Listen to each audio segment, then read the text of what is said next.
জানি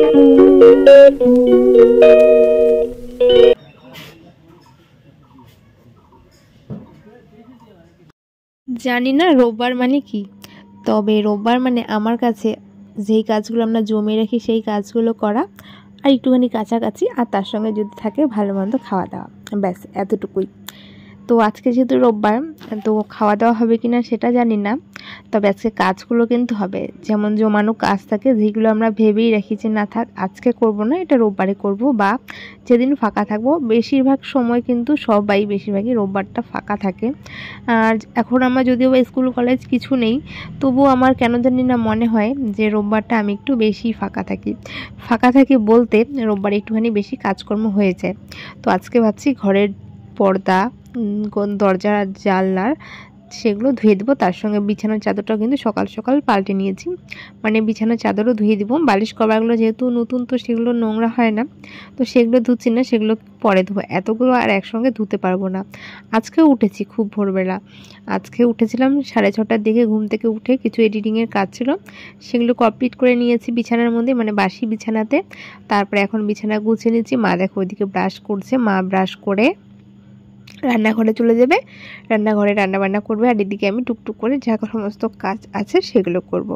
good morning তোমাদের সবাইকে, কেমন আছো তোমরা? আশা করছি সবাই অনেক ভালো আছো, আমি অনেক ভালো আছি। আর যেরকম কাজ আছে সেরকম খাওয়া দাওয়াটাও সেরে নিচ্ছি। তো চলো কাজ পাজ দূরে রেখে আগে ভাতটা খেয়ে নিই। তো গরম গরম ভাত রান্না করেছিল মা, তার সঙ্গে আলু বেগুন করলা ভাজা করেছি, আর কচু শাক রান্না করেছিল। আর কালকে রাতে যেহেতু ডিম রান্না হয়েছে, তো সেই ডিমগুলো নেই, তবে ডিমের ঝোলগুলো রয়েছে, সেগুলো দিয়ে আজকে সকালের খাওয়া দাওয়াটা হয়ে যাবে। তো দেখো মার আজকে সকালবেলা রান্না কমপ্লিট। সকাল সকাল তো এখানে রয়েছে বেগুন করলা, মাকে বলেছে আলু দিতে, তাই মা একটু আলু দিয়েছে, তো সেটা দিয়ে ভাজা করেছে। আর এখানে শোলা কচুর যে উপরটা হয় মানে ডাঁটাটা, সেটা রান্না করেছে।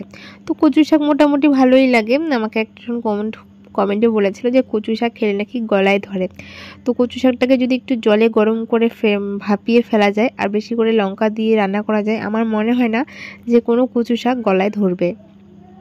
তো দেখো এদিকে আমি যে বললাম সকালবেলা যে জানলার পর্দা আর দরজার পর্দা ধুয়ে দেবো, তো সেইগুলোই খুলে নিচ্ছি। বিছানা তো আমার মানে গুছিয়ে গুছিয়ে রেখে দিয়েছি, বিছানা গোছানোই আছে। তো এখন এগুলো ধুচ্ছি বলি, এগুলো খুলে রাখবো।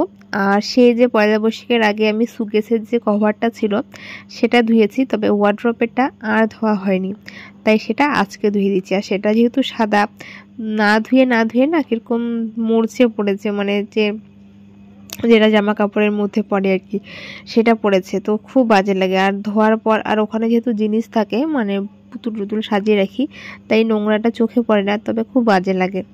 আর এখন 2 ঘরের পর্দাটা ধুয়ে নিচ্ছি, রান্নাঘরেরটা আজকে আর খুলছি না, সময়ও নেই। অনেক কাজ করলাম, মানে ঘরটা একটু ঝুলো হয়েছে, সেগুলো ঝেড়ে নিয়েছি। কাল রাতে বৃষ্টি হয়েছে, অনেক আম পড়েছিল, সবাইকে আম দেওয়া হয়েছে। এখনও উঠোনে আম গোড়াগড়ি খাচ্ছে, ছোট ছোট আমগুলো বাচ্চারা নিয়ে যায়, আমার বেশ মজা লাগে। ওরা যখন আসে আমাদের বাড়িতে আম কুড়াতে, খুব তাড়াহুড়ো করে, মানে আমাদের ওপারের রাস্তাটা খুব চিকন, তো মানে একদম টিন যেহেতু, একদম খুব জোরে আওয়াজ হয়, তখন আমার খুব বিরক্ত লাগে। তখন ওরা যখন আমগুলো পায়, মানে কুড়িয়ে নিয়ে যায়, আমার খুব ভালো লাগে। অনেকে আসে আমাদের বাড়িতে আম কুড়োতে, ভাবছিলাম একবার দেখাবো তোমাদেরকে। তো দেখো আমি সকাল সকাল কাপড়গুলো ভিজে রাখছি, এগুলো ভিজিয়ে রেখে আলাদা কাজগুলো করব। 1 গামলা বাসন মেজেছিলাম, আর যেগুলো আজকে মানে আজকেই লাগাবো, যেমন ওয়ার্ড্রপের কভার আর জানলা দরজার এইসব, সেগুলো আমি ধুয়ে রাখবো। আর বিছানার চাদর, শাড়ি, নাইটি, কুর্তি সেগুলো পরে ধুবো, বাসনটা মেজে তারপরে ধুয়ে নিব। তার কারণ এগুলো যেহেতু আজকে শুকিয়ে আজকেই লাগাতে হবে, তাই এগুলো তাড়াতাড়ি ধুয়ে নিচ্ছি। এগুলো ধুয়ে নেওয়ার পর তারপরে আমি কিছু কাজ করে তারপরে আবার 1 বালতি কাপড় ধুয়ে নেব।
কাল বৃষ্টি হয়েছে বলে আজকে রৌদ্রু নেই, আর রৌদ্রু মানে আসছে যাচ্ছে, হয়তো যখন মেঘ যাতায়াত করে আর কি তখন কিন্তু এরকমই হয়, রৌদ্রু পড়ে ছায়া পড়ে। তো দেখো আমি ধুয়ে দিয়েছি, আমি জানি না যে শুকাবে কিনা, কেন কি রৌদ্রু নেই, হাওয়া বাতাস আছে, হাওয়া দিচ্ছে। আর আমাদের যে বাড়ির আনাচে কানাচে সেখানে দিয়ে দিয়েছি। রৌদ্রু থাকলে যেখানে সেখানেই দেওয়া যায়, তবে রৌদ্রু না থাকলে না কেমন জানি লাগে, শুকাবে কি না। তো যাই হোক, এগুলো যেহেতু কাপড়গুলো খুব পাতলা ছিল, পরেও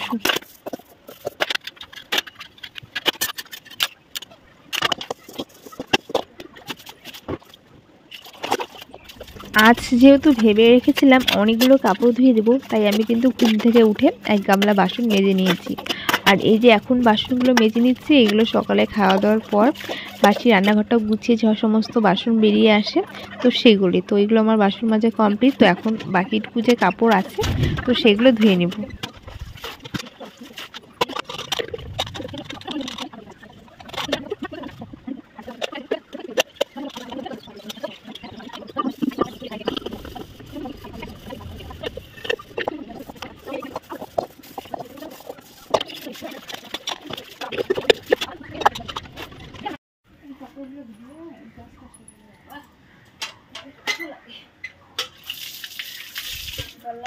দরজার পর্দা সব খুলে দিলাম।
দুপুর বাজে 12টা, এইমাত্র কাপড় কেচে কাপড় যা সমস্ত কাপড় ছিল সমস্ত কাপড় ধুয়ে দিয়েছি, মানে যেগুলো ভিজিয়ে রেখেছিলাম।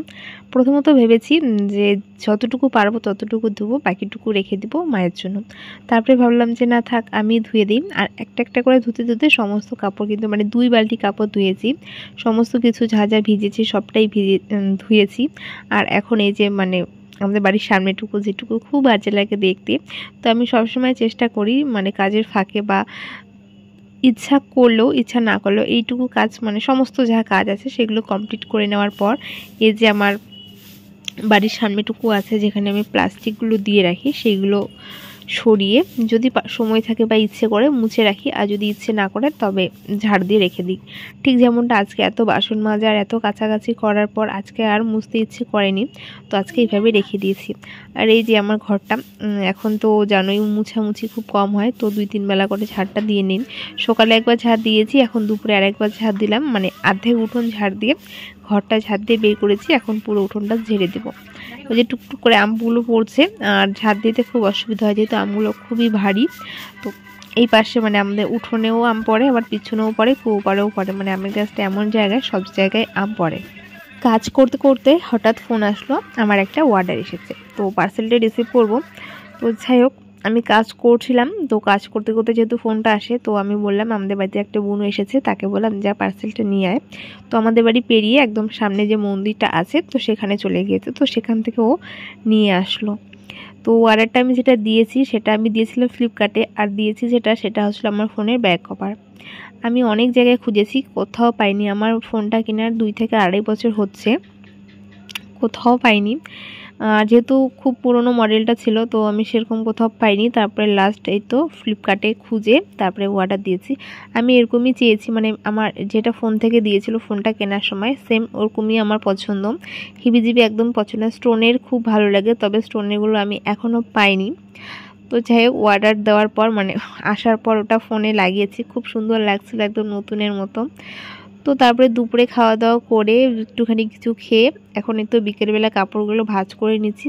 তবে এটা ঠিক যে সমস্ত কিছু যা যা ধুয়ে দিয়েছি সমস্তটাই শুকিয়ে গিয়েছিল, স্নানের পর যেই নাইটিটা ধুয়েছি সেটা শুকায়নি। আর এদিকে আমাদের একটা বড় মানকচু গাছ হয়েছে, মানে এতটা বড় হয়েছে কি বলবো। আর ওইদিকেও মা তো একটা কাপড় শুকানোর টার বানিয়েছে, তো সেখানে শুকাতে দেই। তো যেহেতু সমস্তটা শুকিয়ে গিয়েছে তো ভাবলাম আর দেরি না করে আগে ফটাফট এগুলো লাগিয়ে দিই, তারপরে খেতে যাব। আজকে দুপুরে মা রান্না করেছিল মাংস, তো সেটা আর দেখানো হয়নি। তো আজকে বেশিরভাগ মাংস হয়, আজকে দিনে মাংস না হলে কেমন জানি একটা লাগে। তো সবসময় যে হয় সেরকমটা নয়, মানে মাঝে মাঝে। আর আমাদের এরকমটা নয় যে রোববারই খেতে হবে, অন্য কোনো বার খাওয়া হবে না, আমাদের প্রায় প্রায় হয়ে থাকে। তো কোনো কোনো রোববার মিস যায়। তো আমি এখন এই তো এগুলো লাগিয়ে নিচ্ছি, পর্দাগুলো আর কি। সেগুলো না লাগালে না খুব বাজে লাগে। আগে ছিল না, তখন খুব বাজে লাগতো, তখন ঠিক ছিল। তবে এখন যেহেতু আছে, আর এখন এতদিন থাকার পর যদি হঠাৎ করে মানে খুলি যখন, তখন খুব বাজে লাগে। তো আমি লাল কালারে নিয়েছিলাম ম্যাচিং করে, তো সেগুলো নিয়েছি। আজকে আর ইচ্ছে করছে না ওয়ার্ড্রপের উপরটা গোছাতে, আজকে এটা এইভাবেই থাক। এগুলো ভাঁজ করে রেখে দিচ্ছি, কালকে সকালবেলা উঠে কাজগুলো করব, মানে কভারটা পেতে, টেবিল কভারটা পেতে তারপরে যে জিনিসগুলো আছে একটুখানি মুছে কুচে সেগুলো গুছিয়ে রাখবো। তারপরে তো আবার মোছামুছি রয়েছে, সেগুলো মোছামুছি করতে হবে। তো যাই হোক, আমার মোটামুটি সমস্ত কাপড় গোছানো কমপ্লিট, এখন এই তো ঢুকিয়ে রাখছি। তো চলো আজকের ভিডিওটা এখানে শেষ করছি। সবাইকে গুড নাইট।